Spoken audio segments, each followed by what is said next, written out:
안녕하세요, 셔퍼츠입니다. 김하성, 이정우 선수 다음 메이저리그를 노리는 두 선수 김주원, 김도영 선수. 김주원 선수는 내년 시즌 끝나고 그리고 김도영 선수는 잘하면 후내년 시즌 끝나고 진출이 예상이 되는데 어제 김주원 선수 보러 메이저리그 스카우트가 와서 김주원 선수 5안타가 때리고 아랫게 김도영 선수 보러 온 스카우트 앞에서 김도영 선수가 홈런을 빵빵 때렸죠. 아직 메이저리그에 진출하려면 1년 또는 2년이 남은 이 선수들을 왜 이렇게 빨리 보러 왔는지 스카우터들 마음을 잘 모르겠지만 얘들이 온 김에 이 두 선수의 메이저리그 도전에 대한 이야기를 한번 해보도록 하겠습니다. 우리나라도 김하성 선수의 성공 이후에 그리고 이정우 선수의 대형 계약 이후에 메이저리그 구단들이 KBO 내야수를 바라보는 시선들이 완전히 달라졌어요. 그러나 아직까지 일본 선수들하고 비교하면 우리나라 선수들이 메이저리그에서 차지해야 되는 포지션은 짤짤이, 수비 이런 이미지들이 많이 떠오르죠. 물론 우리나라도 무라카미, 오타니처럼 거포 이런 선수들이 없었던 건 아닙니다. 우리나라를 대표하는 거포인 박병호 선수가 미네소타에서 가능성을 보여줬지만 실패한 사례로 남았고, 파이브툴 괴물 유격수 강정호 선수가 미국 무대에서의 더 큰 가능성을 보여줬죠. 이 황금 세대 이후에는 우리나라 타자들 계보가 지지부진해요.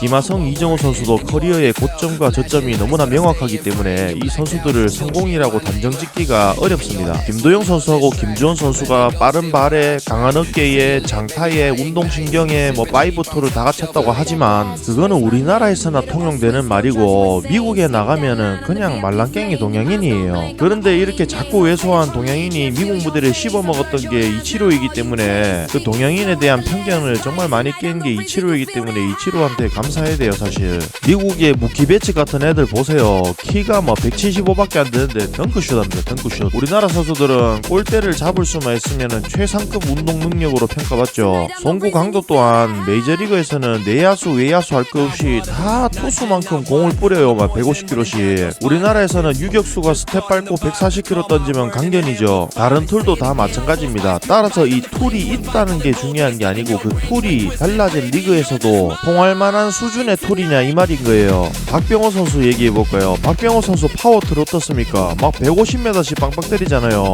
미국에서도 통용되죠. 힘만큼은 통용됩니다. 공을 못 맞춰서 하지. 이정우의 성구안에 박병호의 파워였으면 그게 오탄이죠. 김혜성 선수를 보면 알 수 있듯이 김혜성 선수가 피지컬이 참 좋잖아요. 그런데 이게 메이저리그에서는 평균을 상회할 정도의 툴은 아니라 이거예요. 물론 개인의 피나는 노력으로 이 작은 프레임에 그런 어마어마한 근육량을 만들어 놓은 게 참 대단하긴 하지만 미국 애들은 뭔가 태어날 때부터 그랜저인데 우리는 마티즈에 4륜구동 놓고 2.2 터보 놓고 이런 느낌이라 이거죠. 그래서 보완하는데 너무 신경을 쓰지 말고 타고난 툴을 갈고 닦는데 더 연습을 하자 이 말입니다. 30년 전 이치로가 벌써 답을 내놨습니다. 이치로가 본인이 왜소하다 그래서 비시즌에 웨이트를 엄청 하고 그랬습니까? 보강 운동이나 하고 자꾸 더 정교하게 치는 연습을 자꾸 했죠. 그러니까 우리나라 선수도 본인이 지금 장점이 뭔지 명확하게 본인은 알고 장점을 자꾸 살리는 방향으로 연습을 자꾸 준비를 해야 돼요. 1, 2년 남은 시점에서. 자, 그럼 수비적인 측면에서 한번 이야기해볼까요? 김하성 선수의 사례를 봤듯이 우리는 타격이 안 좋을 때 본인을 지켜줄 수 있는 것은 탄탄한 수비 능력이라 생각합니다. 수비가 안 좋은 선수는 경기에 내보낼 수 없다는 유명한 말이 있죠. 어쨌거나 타격에 적응하기 전까지는 수비로서 버텨줘야 돼요. 그런 면에서 김주원 선수는 어마어마한 공 빼는 속도를 가지고 있습니다. 이거는 미국 애들한테 안 밀려요. 이건 자부심을 가져도 됩니다. 공 빼는 속도가 김주원 선수는 기네스북감이에요.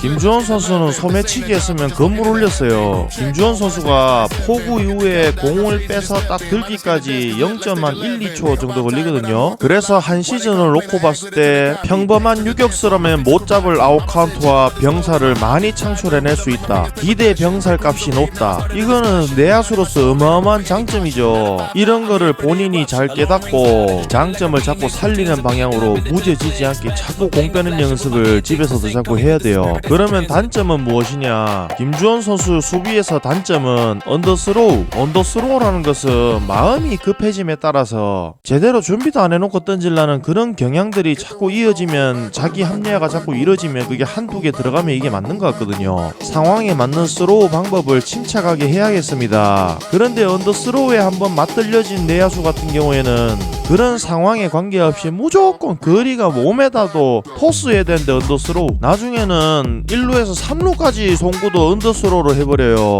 정확하게 오버스로우 해야 될 상황에서 언더스로우가 자꾸 나가버린다 이 말입니다. 자꾸 제가 언더스로우 하지 마라 그러면 마차도 막 예시 들면서 이야기하는데 그거는 예외고, 그런 예외 상황을 자꾸 뽐볼라 그러면 안 돼요. 그리고 김주원, 김도영 선수 모두 다 유격수, 3루수가 지금은 주 포지션이지만은 나중에 메이저 가면 그런 거 없어요. 내야에 자리 나면 무조건 다 들어가야 돼요. 2루, 3루, 유격수, 심지어는 외야 멀티까지 다 뛸 준비를 해야 돼요. 이정우 선수만큼 잭팟이 터져가지고 본인의 자리를 잡고 들어간 케이스가 아닌 경우가 90%일 텐데 멀티 포지션에 대해서 언제든지 대비가 돼야 돼요. 송성문 선수 보세요. 3루주로 보다가 이제 유격수, 2루수 다 보잖아요. 김혜성 선수 보세요. 2루만 자꾸 보다가 유격수도 하고 외야수도 하락하고 자리 나면 무조건 들어가야지. 나 2루밖에 뭐하면 돼요 하고 안 들어갈 겁니까? 그런데 그 포지션 특성에 맞지 않는 송구가 나온다? 그건 안 되는 거죠. 우리 올해 초에 WBC 할 때 김혜성 선수 2루,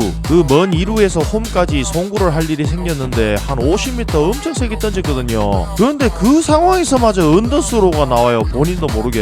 내가 보고 기가 막혀가지고 진짜 한참을 의의가 없었는데, 제가 경기 중에 50m 롱토스 언더스로우는 살면서 처음 봤어요. 지금 잘 안 돼도 자꾸 팔을 드는 연습을 해야 됩니다. 그러면 김도영 선수의 수비적 장단점은 어떻게 되느냐? 김도영 선수는 지지난 MVP 시즌에도 실책을 30개 기록하는 등 다소 많은 실책이 그 5점으로 남았었는데요. 쇼포츠가 봤을 때는 김도영 선수가 내야의 짧은 타구를 처리해내는 능력이 다소 부족해 보였습니다. 짧은 타구를 빨리 잡기 위해서 앞으로 대시하면서 또 낮은 자세로 뛰어가야 되기 때문에 햄스트링에 순간적으로 부하도 많이 오고, 내야수로서 많이 발전했지만 장기적인 커리어를 위해서 코너 외야수를 하는 게 맞다 봅니다. 올 시즌에 김도영 선수는 지금 시즌이 한 30경기 남은 이렇게 많이 진행된 상황임에도 불구하고 에러가 지금 6개밖에 없어요. 잔실수는 확실히 많이 줄은 것 같아요. 그런데 김도영 선수의 수비수로서의 활약을 장담할 수가 없는 게, 단순히 포구를 놓쳤다,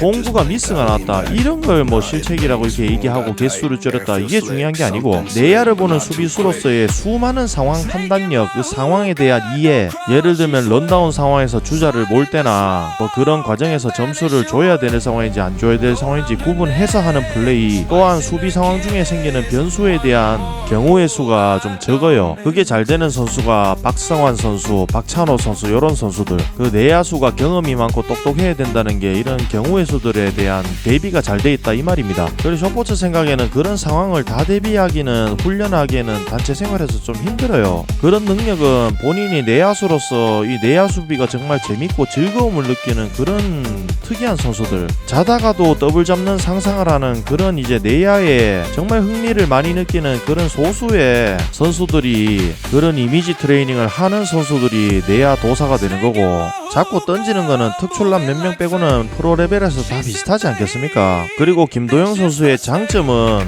송구가 간결해요. 딱 요 팔꿈치로만 딱 던지죠. 언더스로우 없고 장전이 빠릅니다. 그러나 조금 더 디테일하게 이야기하면 3루수에게 어울리는 송구는 아니다. 어울리기는 유격수가 좀 더 잘 어울린다. 자, 그러면 이제 타격으로 넘어가서 김주원 선수의 타격 능력. 김주원 선수의 타격 특징은 장타를 노리는 메커니즘이 전혀 아닌데도 장타가 나온다는 데 있습니다. 이거는 타고나길 굉장히 뛰어난 능력인데, 이거는 뒤에 소개해드린 김도영 선수의 장점과 똑같습니다. 이게 사실 장타자로서 갖춰야 될 사실상 가장 중요한 능력이거든요. 이걸 타고났어요. 앞서 말씀드렸듯이 김주원 선수는 장타를 위한 그런 폼이 아닙니다. 레그킥도 아니고 토스텝이고 상체 테이크백도 거의 없어요. 약간의 중심 이동과 큰 골반 회전, 이게 다예요. 이거는 정교하게 치기 위한 단타자를 위한 폼인데, 어떻게 김주원 선수는 한 시즌에 20개 가까이 홈런을 칠 수 있는 타자가 될까요? 바로 배럴에 맞출 수 있는 능력입니다.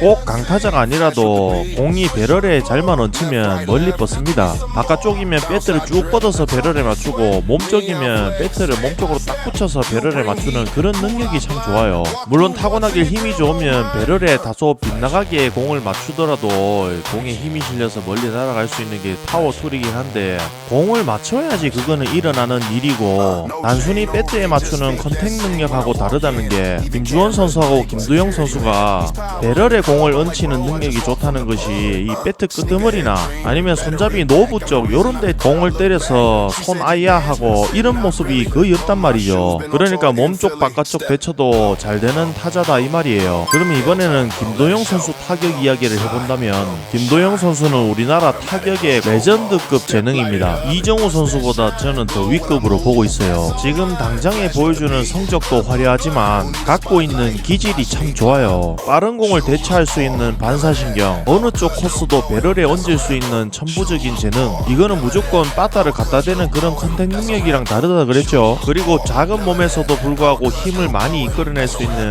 채찍형 스윙을 구사할 수 있는 반사신경과 이제 밸런스. 김도영 선수의 홈런들을 보면 몸쪽 상단, 바깥쪽 상단, 떨어지는 커브, 구종과 코스에 관계없이 장타를 만들어낼 수 있는 능력이 돋보이죠. 대단한 능력입니다. 이 점이 김도영 선수가 장타율을 6 이상 찍을 수 있는 핵심 능력인 거예요.